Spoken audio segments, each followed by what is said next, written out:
Bonjour à toutes et à tous, ravi de vous retrouver sur le plateau d'APE, Agir pour l'environnement, pour une deuxième saison. Et oui, déjà, on va avoir 20 numéros supplémentaires. C'est une deuxième saison qui commence avec la même équipe. Et si on a fait une deuxième saison, c'est parce qu'on y croit. On est persuadé qu'on est capable, tous ensemble, de faire bouger les choses. Comme dans la saison 1, on aura Anne-Constance avec nous. Anne-Constance, bonjour. Bonjour Patrick. Alors, qu'est-ce qui va changer dans cette saison 2 ?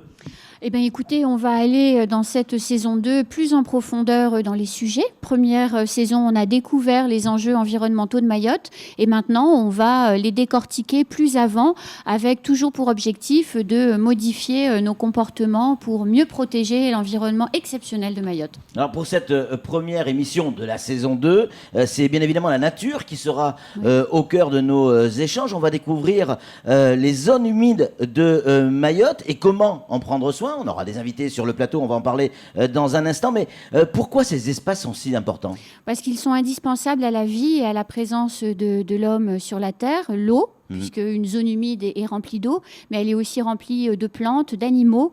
Et la composition de cet écosystème est indispensable pour que nous puissions bénéficier des ressources dont nous avons besoin pour vivre. Agir pour l'environnement dans notre quotidien, c'est possible. En tout cas, nous, on y croit. Allez, tout de suite, le sommaire de cette émission.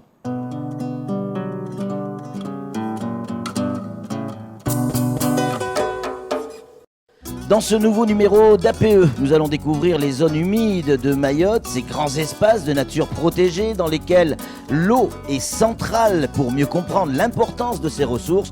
Nous allons découvrir la lagune d'Ambato à M'Tsangamouji. Notre équipe est allée sur le terrain pour vous montrer la magie des lieux et le travail quotidien des professionnels sur place. Puis, sur le plateau, avec nos invités, on aura Loïc Touvignon de l'AFB, chef de service départemental de Mayotte, inspecteur environnement, monsieur Ali Dina, également adjoint au maire à M'Tsangamouji, et on aura également Abassi Dimassi de CBNM, chargé de mission connaissance et conservation de la flore et des habitats de Mayotte. Nous allons découvrir les bénéfices à Ambato de ce qui a été entrepris. Nous comprendrons quels sont les impacts de l'homme sur les zones humides et enfin nous apprendrons ce qu'est le plan de gestion à Mayotte de ces réserves de biodiversité. Enfin, nous retrouverons Anne-Constance Anguena avec laquelle nous aborderons les chiffres clés et les gestes qui peuvent tout changer. La lagune d'Ambato est quelque chose d'assez unique puisque c'est un des rares endroits où effectivement l'eau douce se mélange à l'eau salée. Nos équipes sont allées à M'Tsangamouji sur la lagune pour découvrir, aux côtés des professionnels, ce qu'est une zone humide. Vous allez voir qu'on y a découvert également une mosquée. Incroyable. Regardez ce reportage signé Pierre Bellucci, Daniel Dunon et Oumrati Saïd.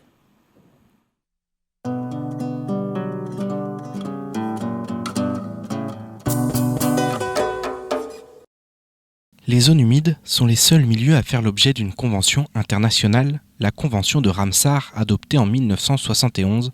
Marais, tourbières, prairies humides, lagunes, mangroves, il faut dire que ces zones rendent des services indispensables à l'homme. Elles contribuent à notre sécurité en cas d'inondation, de par leur capacité de rétention de l'eau.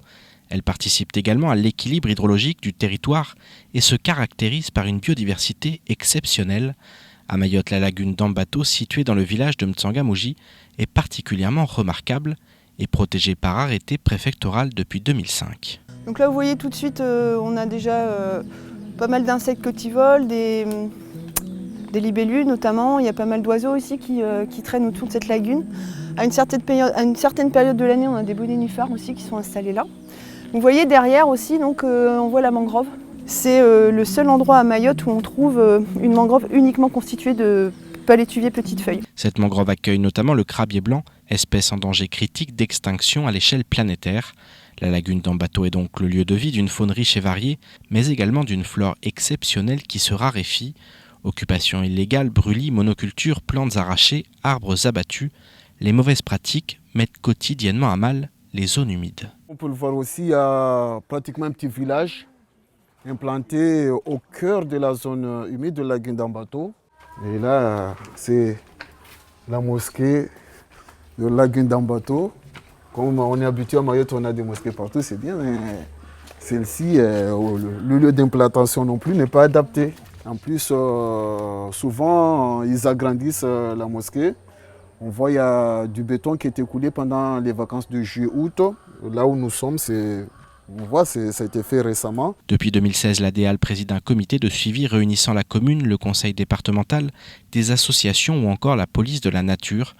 Grâce à cette collaboration, l'association Jardin assure une présence quotidienne aux côtés des inspecteurs de l'environnement et des agents du conseil départemental. Ces gardiens, souvent accompagnés de services civiques, jouent un rôle de médiateur et sensibilisent la population à l'importance de protéger cette zone unique. Au début, on essaie d'aller à la rencontre des gens qui occupent le site, pour essayer de leur expliquer que le site est important, etc. Essayer de les convaincre de ne plus planter. Et puis dès qu'ils s'arrêtent, on voit la nature d'une façon naturelle, elle reprend tout de suite sa place. Après 2 ans d'action, les résultats de cette sensibilisation sont très encourageants. La DEAL travaille par ailleurs à l'élaboration d'un plan d'action en faveur des zones humides du département. Celles à prendre en charge sont hiérarchisées et priorisées en fonction de leur fonctionnalité, de la biodiversité qu'elles accueillent et des menaces qu'elles encourent. Objectif, sanctuariser ce patrimoine local aux nombreuses vertus. La seule richesse qu'on a, c'est notre nature. Le développement économique de Mayotte, je pense que le côté touristique doit jouer un rôle essentiel. L'idée, c'est d'essayer de créer un sentier pédagogique en lien avec la commune, avec l'association Jardin aussi, pour pouvoir faire découvrir au public la zone humide, ce que c'est. Depuis 1900, plus de 64% des zones humides dans le monde ont été asséchées ou perdues. L'île aux lagons en possède à elle seule 5800 hectares, soit 14% du territoire.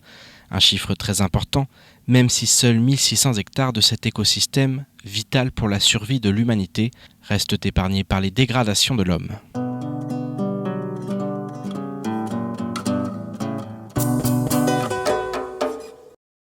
Merci à toute l'équipe de Pierre Bellucci pour ce superbe reportage. Avec nos invités, on va les présenter parce qu'ils sont évidemment sur le plateau. Vous avez vu tout à l'heure Anne-Constance Onguena, on va lui redire bonjour, honneur aux dames. Bonjour Anne-Constance.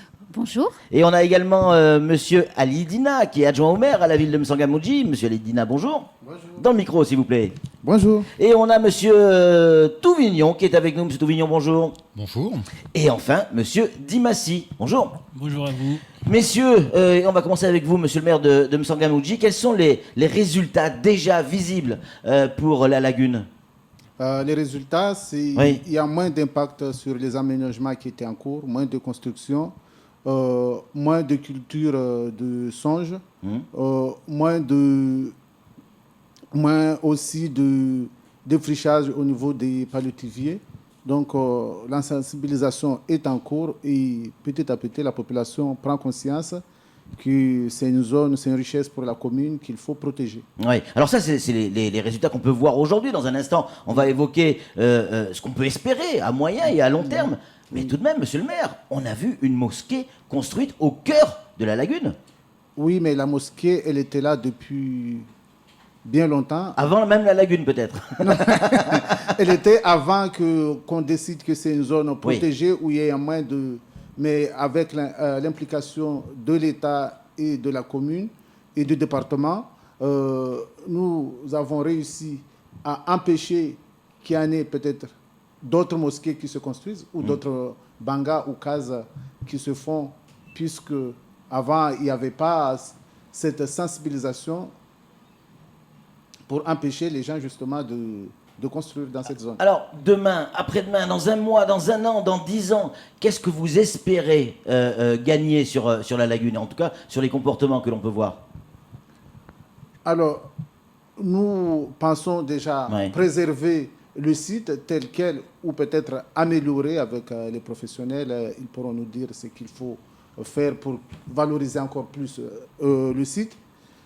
Nous espérons aussi accueillir plus d'espèces endémiques, le crabier blanc qui vient nicher sur la zone. Bien sûr. Et puis valoriser le site, que les gens puissent venir visiter le site sans dégrader. Sans le dégrader. Et vos administrés, ils comprennent l'importance du travail qui est effectué par vos équipes? Tout à fait, puisque nous avons une association très active à Mtsangamouji, Ouais. l'association Jardin de Mtsangamouji, Mais qui relaie l'information.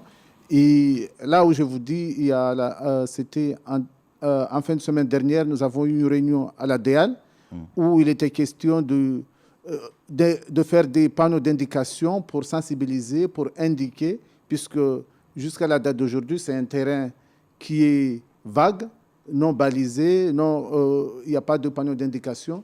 Donc c'est toujours difficile pour la population qui ont eu Bien sûr. des habitudes millénaires et au jour, on leur dit... Du jour au lendemain, les choses changent, quoi. Les Ouais. changent. Donc Ouais.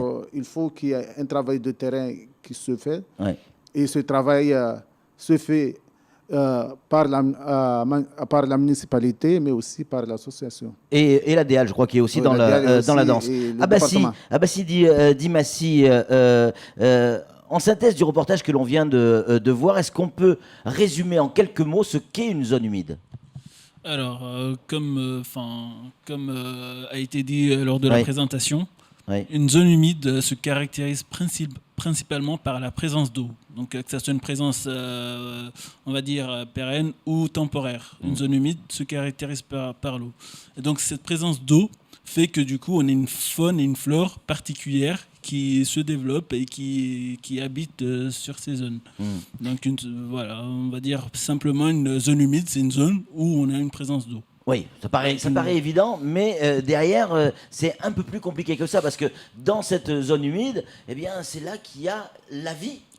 Exactement, c'est-à-dire que les conditions particulières de la zone, de l'écosystème, Oui. fait que du coup, on a une faune et une flore particulières. C'est ça. Pour prendre l'exemple de la lagune d'un bateau, parlant de flore, on sait que sur cette lagune, il y a 2 espèces qu'on retrouve à Mayotte que dans cette zone-là. Ouais.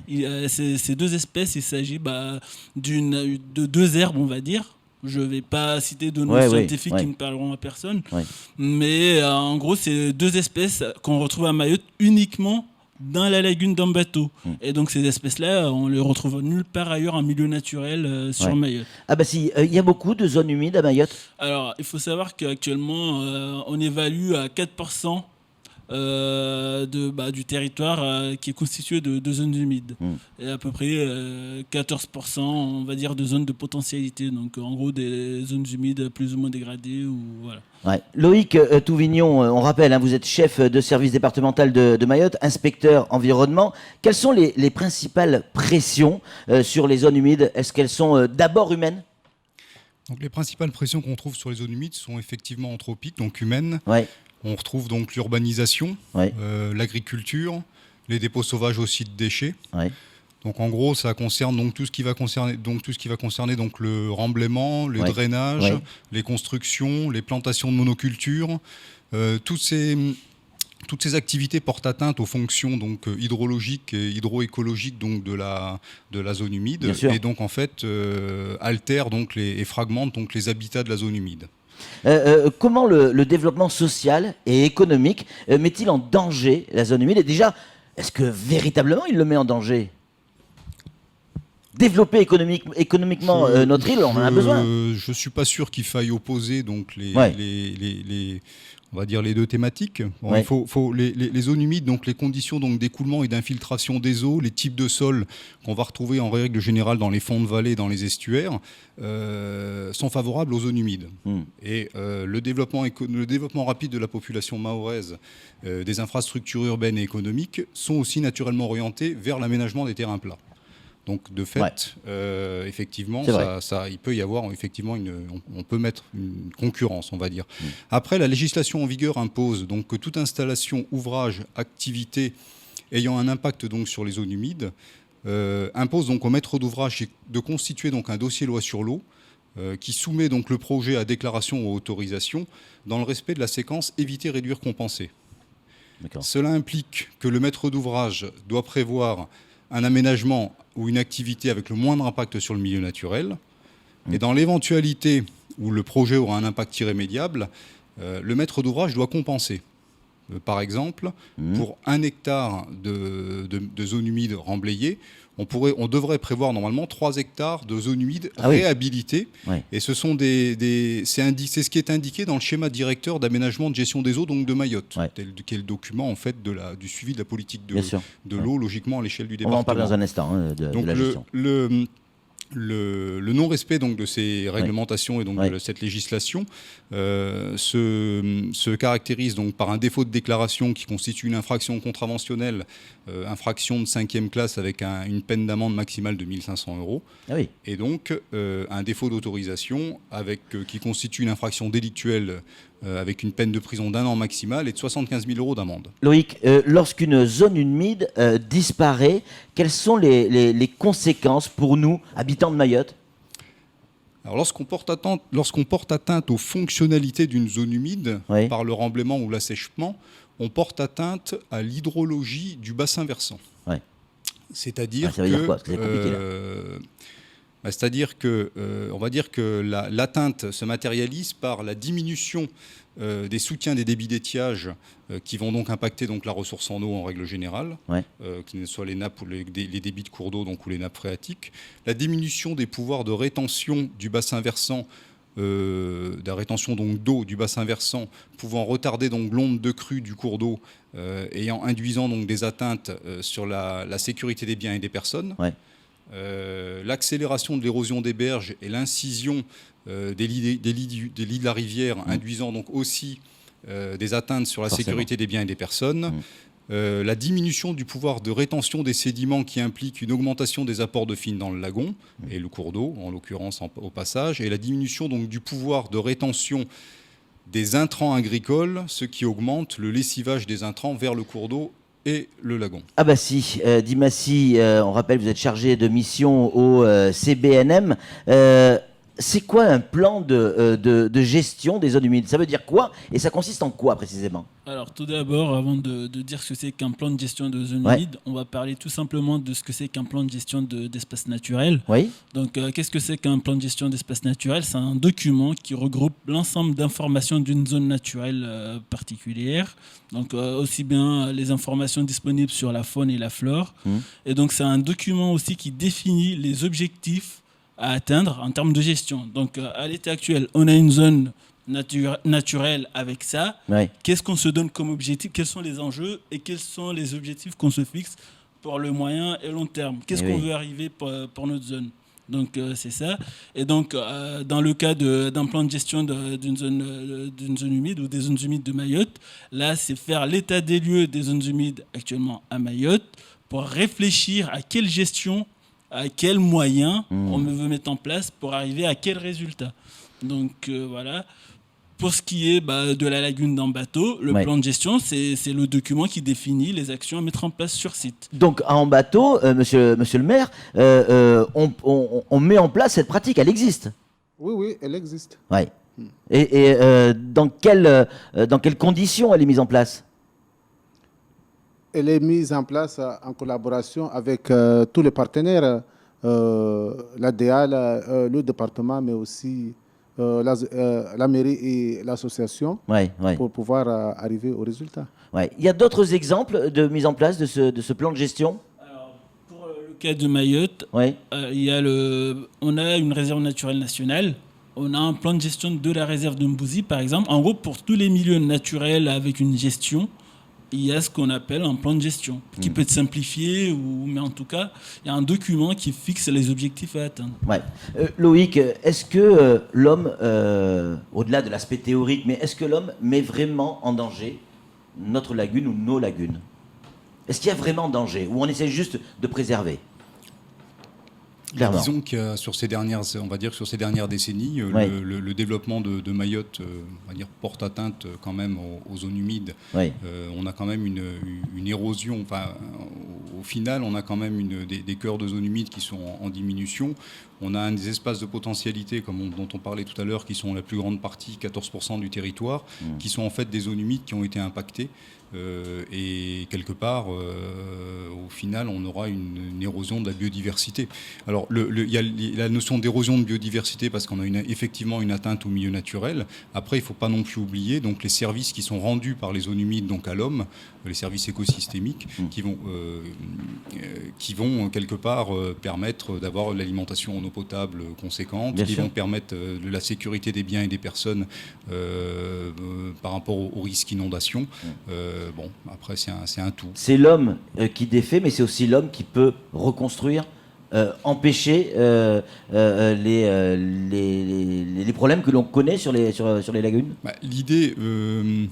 L'idée du plan d'action zone humide, c'est quelque part de pouvoir hiérarchiser donc un peu les types de zones humides et les zones humides qu'on a à l'échelle du département pour pouvoir orienter, dans le cadre de la compensation, la réhabilitation donc, de zones qui sont potentiellement, qui peuvent revenir assez rapidement donc, à un niveau naturel intéressant et de garder donc, du coup de garder donc, la fonctionnalité donc, de la zone humide concernant donc, la protection des biens et des personnes. Messieurs, vous restez avec nous en plateau. On va parler chiffres avec Anne-Constance qui est avec nous. Bonjour Anne-Constance. Bonjour. Ouais, on va évoquer un certain nombre de chiffres. J'ai évidemment des questions à vous poser qui n'ont pas forcément de lien avec ce dont on vient de parler, mais c'est toujours intéressant. Combien l'outre-mer français compte de kilomètres de récifs de corail? C'est une colle, hein? 5,60. Vous avez révisé, Constance. 5,76 millions de kilomètres carrés, c'est énorme. soit 10% de la superficie mondiale de corail est abritée par l'outre-mer français. Et les deux départements les deux territoires, qui apportent le plus de kilomètres, c'est Mayotte, évidemment, et la Nouvelle-Calédonie. C'est génial. Génial, c'est tout simplement incroyable. En France, les zones humides, comment elles se comportent? Elles s'agrandissent? Elles disparaissent? Non, elles ont plutôt tendance à s'agrandir ces dernières années grâce aux efforts qui ont été faits au travers des plans de gestion. Néanmoins, 62% des zones humides ont disparu dans le courant du XXe siècle. Donc c'est quand même beaucoup et ça illustre ce que vous disiez tout à l'heure. Quand on met en place des plans de gestion, on répare et on permet ainsi de retrouver des zones humides dynamiques. Et pour Mayotte, il y a 1600 hectares de zones protégées et 825 de zones humides d'intérêt international, donc inscrites à la convention de Ramsar. Ça ne plaisante plus là. Voilà. Et les 800 autres hectares ont été détériorés par les activités de l'homme. Combien une zone humide peut-elle stocker d'eau en un hectare, enfin sur un hectare? Au maximum 15 000 mètres cubes d'eau par hectare. Et c'est un peu ce que disait Loïc. Je ne sais pas si c'est important ou ça l'est pas. Si, c'est beaucoup. Oui, c'est beaucoup. Et ça fait partie des services rendus par la zone humide à la population. C'est un formidable réservoir d'eau pour quand on en a besoin. Et c'est aussi une formidable éponge en cas d'inondation. Et en même temps, il y a un pouvoir purificateur d'eau qui est exceptionnel à travers les zones humides. Donc c'est essentiel à la vie de l'homme sur la Terre. Merci beaucoup Anne-Constance. Merci également à tous nos invités. On y reviendra sur la zone humide parce que Dieu sait que c'est quelque chose d'important. C'était la première de la deuxième saison de Agir pour l'environnement. On va se retrouver évidemment la semaine prochaine. Ça sera sur la même chaîne, à la même heure, avec d'autres invités. D'ici là, soyez extrêmement prudents. Je vous dis au revoir.